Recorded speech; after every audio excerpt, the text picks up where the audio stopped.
बातें रोज आती है। वो आती तो है, लेकिन आज किसी खास काम से आई थी। कौन से काम से आई थी?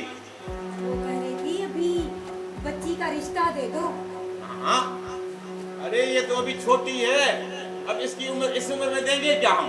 पहले कभी छोटी उम्र में शादी नहीं हुई है क्या? कोई नई बात है क्या?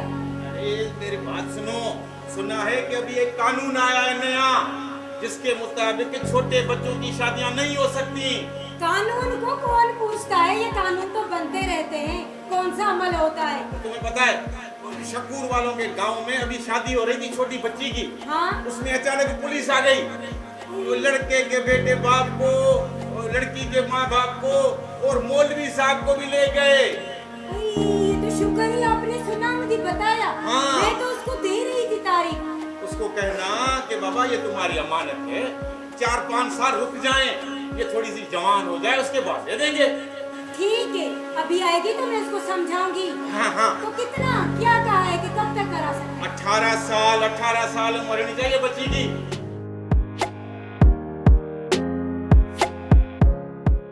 यहाँ पर तुम्हें पता है कि लड़कियों को कौन अपनी मिल्कियत से हिस्सा देता है? हर कोई उनकी शादी करवा के अपना वजन हल करके छोड़ देता है। सही कह रहा। तुम्हारी ये बात सुन के मुझे कुछ याद आ गया। क्या? कुछ दिन पहले ये अपना पड़ोस वाला गांव है ना, शकूर भाई वालों का, हाँ हाँ। वहाँ पे कुछ लोग शहर से आए हुए थे। वो क्या हुआ?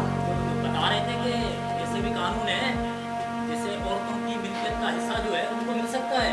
अच्छा, शरीयत में भी तो औरतों का हिस्सा है।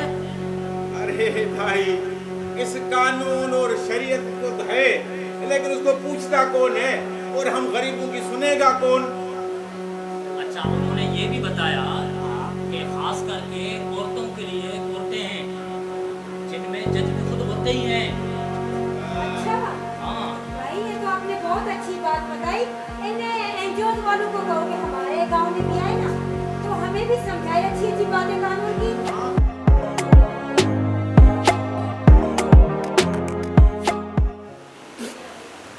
इतनी मिर्ची होश है कि नहीं है?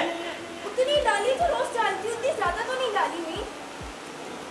मैं पागल दिखाई दे रहा हूँ तुझे? हाँ, क्या माथे में गुस्सा भर गया है जो खामखा जबान लड़ा रही है मुझसे? मैंने क्या किया? फिर जबान।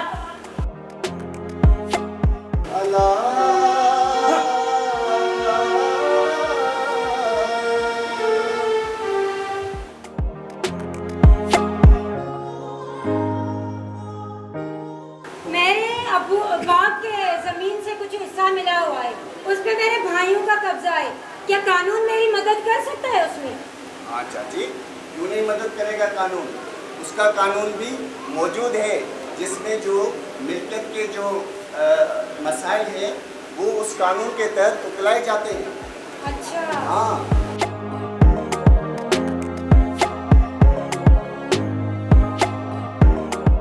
अगर इसके शौहर का मसला है ना, तो वो तशद्दुद करता है ना इस पे, हाँ।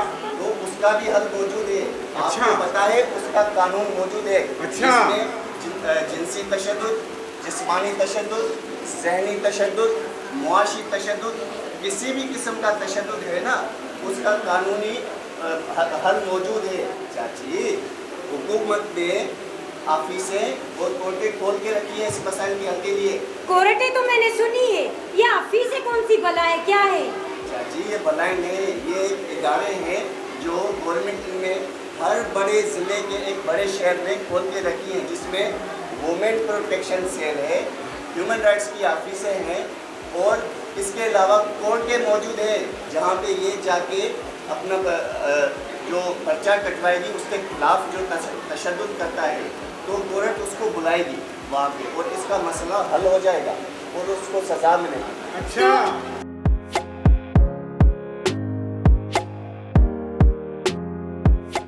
अच्छा, सिर्फ बहराड़ी में जुल्म होती है?